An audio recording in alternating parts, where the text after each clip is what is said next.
Because the icebox people had a temperament among themselves.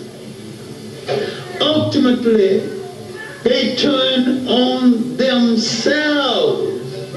World War I, World War II was the icebox people turning on themselves.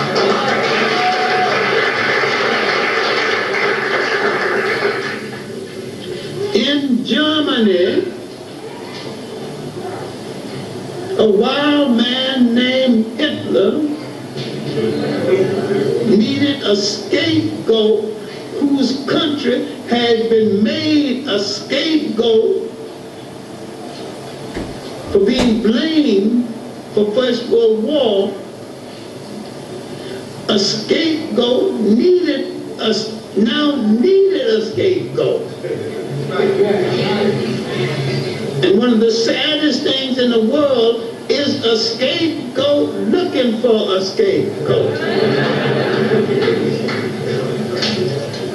He looked around in Germany and saw some Germans seemingly more prosperous than some others, seeming to be dominating the trades there, communication, and the movies.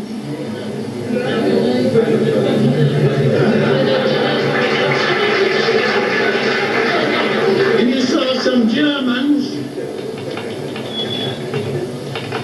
who wanted to St. George. Now, among the people of the Hebrew faith called Jews, these were the most integrated Jews in the world. Now, you people with your integrated mind, better watch this.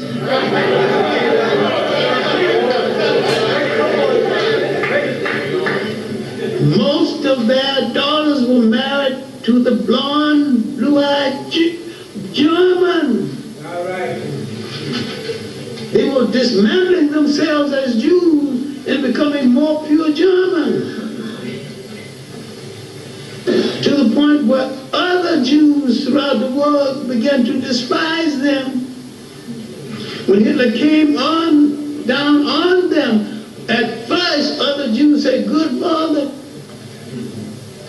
they don't want to be Jews? All right, let him have them." So when this killing got into thousands and thousands, this is getting too serious. So he tried to make a deal with them and made a deal with some of them. Then some of them went to him and said,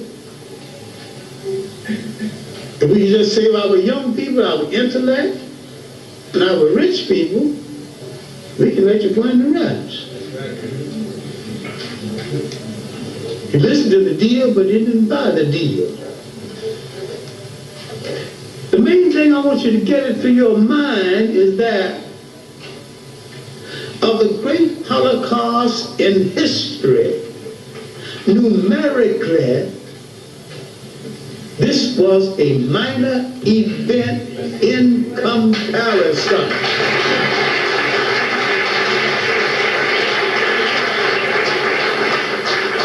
I am not saying there was anything good about it, because there was not. I'm not saying I approve of it, because I do not. I'm not saying I'm sympathetic toward it, because I do not sympathetic. I'm not sympathetic to it. I'm saying it's one of the great tragedies of human history, and every person with their humanity intact must, by virtue of having your humanity intact, be against it. And I'm willing to weep for 6 million when you weep for my more than 100 million.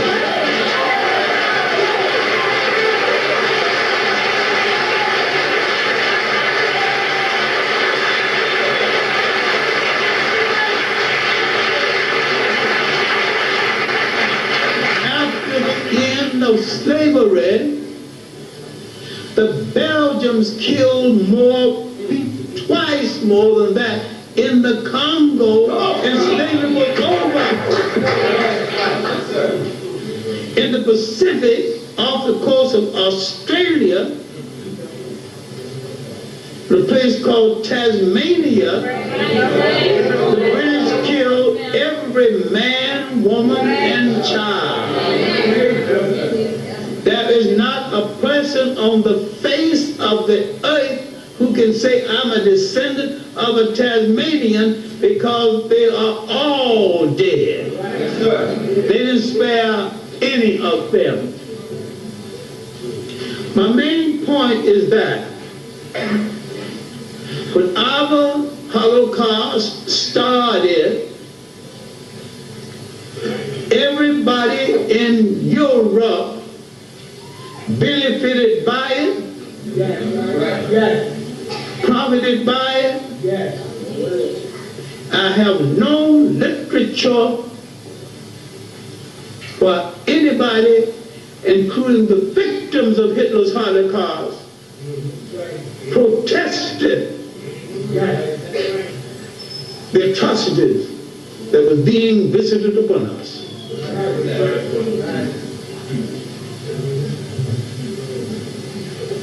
We were willing to weep for them, but we have no record what they wept for us.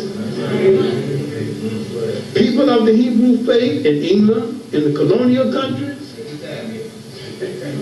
played the same role as other people in that country. Slavery was a business, and they were business people. They played the same role as the other people in those colonial business countries. And this is well documented. I am not saying that we need to get into a headlong battle against people of the Hebrew faith. We do not have time to dissipate energy that way.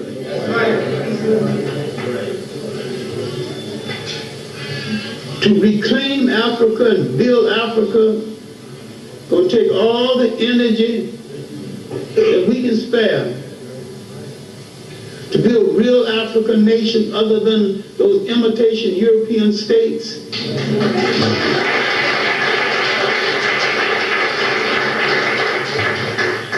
Because you got African states ruled by Africans with African bodies and European minds and sometimes European wives.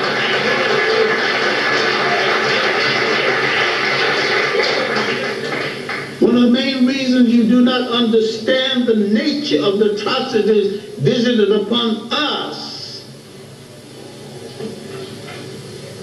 we are the victims of our own innocence. We didn't expect it. We were so unsuspecting, some of us participated in it without knowing what we were doing. And to understand it, there's 200 years of history you're going to have to look at. 1400 to 1600. It's the major turning point in world history. At the end of these 200 years, the world would never, ever be the same again. Europe had come out of its bag. It had rescued itself at our expense. It had learned longitude and latitude again. Had learned how to helm ships. In their search for Asia and the spices and the sweets of Asia, they had discovered Africa en route, the greater prize. They settled some of the arguments among themselves. 1415, Portugal won a minor war and took a small area in Morocco called Sactra. Since 7/11, when the Africans and the Arabs had taken over Spain, Europe had lived in fear of the so-called hated infidel, the Arabs and Islam. But the military arm that held Spain for the Arabs being basically Africa.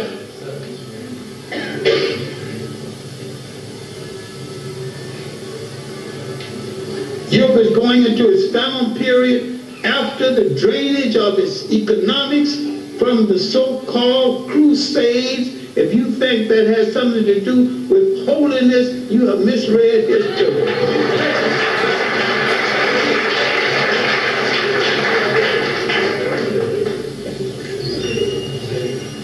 The Crusades came about at a time the church was playing a con game on the people of Europe. And the people was about to revolt against that con game. The church had discovered something called purgatory. Uncle Will and Aunt Jimmy did not go to heaven, had to stop off in purgatory. Now, if you give the church enough money, they're going to pray them out of purgatory into heaven.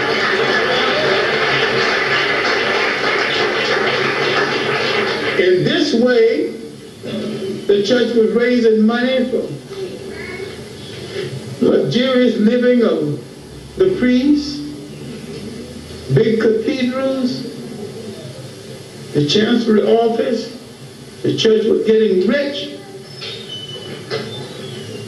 Also, the church was beginning to benefit from the early slave trade, where the church was getting its share per head. Greedy for more money.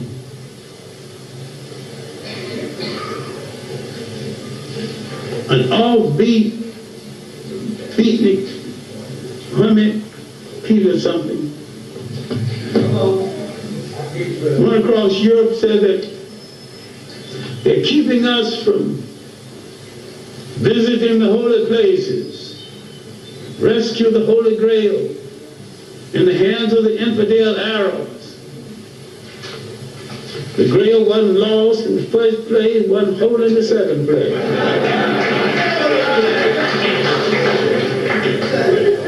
A whole lot of jive. An Arab or Persian, whoever he was, named Saladin, that I wish he had minded his own business, he didn't want those Europeans over there because they were a little bit smelly and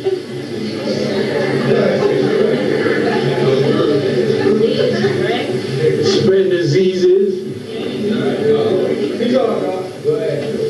Although the Africans had introduced them to something called soap, they still weren't using it.